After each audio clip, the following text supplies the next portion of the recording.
Bonjour, Alain Roger Fotsodada, bienvenue à la capsule de l'eau. Aujourd'hui, nous allons vous parler des éléments constitutifs d'un fourrage.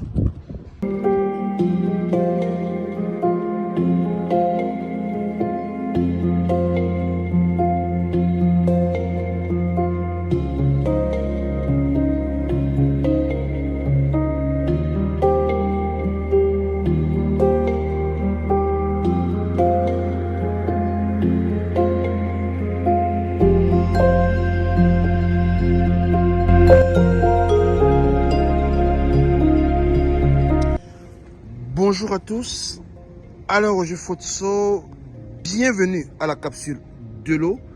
Alors, aujourd'hui, nous allons continuer de parler de toutes les parties d'un fourrage, d'une tête de fourrage, pour que vous essayiez de comprendre pourquoi et à quoi servent tous ces éléments sur un fourrage pour pouvoir maintenir votre nappe dans de bonnes conditions, mais surtout pour que l'eau qui sort de votre fourrage ne soit pas dénaturée par rapport à son échantillonnage. Alors, voici une tête de fourrage.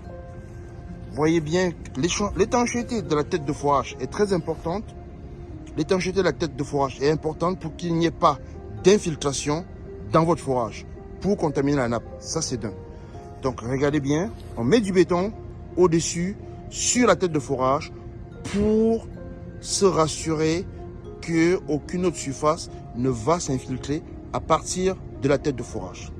Ça, c'est deux. Maintenant, nous avons ici ce qu'on appelle le reniflard, que voici. Voici le reniflard. Si vous regardez par le bas ici, vous allez voir que il y a un trou, il y a des trous. C'est pas fermé. Donc, le reniflard sert à faire sortir toute la pression que vous pouvez avoir dans votre fourrage. Donc, s'il y a une pression dans votre fourrage, elle sortira simplement par le reniflard. Et c'est bien fermé pour que, quel que soit ce qui peut se poser là, que rien n'entre dans votre fourrage. Après le reniflard, nous avons ici le robinet, le fameux robinet. Le robinet, il sert à prélever, comme là maintenant le fourrage est en train de fonctionner. Donc si je veux prélever l'autre mon fourrage, j'ouvre simplement là le robinet et voilà, je peux prélever l'eau du fourrage ici exactement sur ce robinet.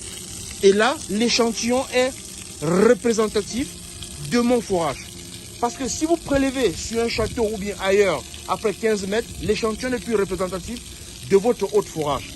Donc, le robinet doit être à la sortie du fourrage pour que chaque échantillon qui est prélevé ici soit représentatif de votre eau de fourrage, de la nappe sur laquelle vous prenez votre eau de fourrage. Donc, voilà le but, l'avantage d'avoir ce robinet ici. Donc, après le robinet, nous avons ici le compteur. Le compteur, il sert à plusieurs choses. Déjà, il permet que l'état, quel que soit l'état dans lequel vous avez le fourrage, le compteur permet à l'état de savoir quelle quantité d'eau est-ce que vous prélevez dans la nappe. Parce qu'il est bien important de comprendre que la nappe souterraine appartient à l'état. Et à tout moment, l'état peut venir vous dire, vous puisez l'eau dans cette nappe depuis tant d'années. Donc, le compteur permet que l'État puisse savoir quelle quantité d'eau vous prélevez dans ce fourrage ou alors que vous avez déjà prélevé dans cette date. Et ça permet même de faire une carte hydrologique de chaque région. Donc, quand on a le compteur, après le compteur, maintenant, l'eau peut repartir vers l'utilisation ou alors vers le traitement et autres. Donc, voilà les parties de la tête de fourrage. Ce sont ces parties qui sont importantes pour une tête de fourrage. Donc, on a le reniflard, on a la tête de fourrage en elle-même avec toute son étanchéité autour.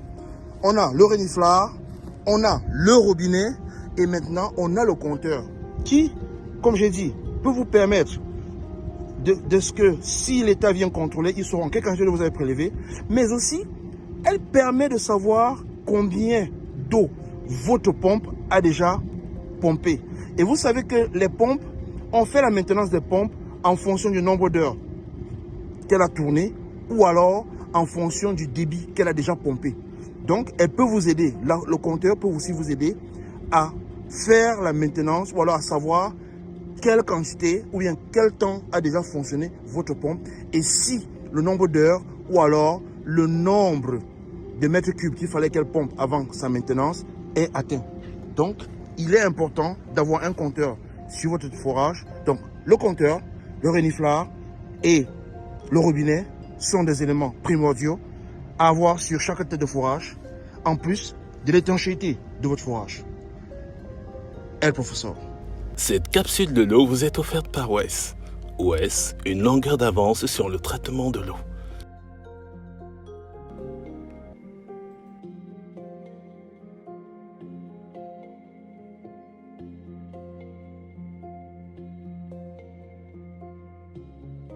N'hésitez pas à vous abonner et activer la cloche de notification pour ne rater aucune de nos vidéos.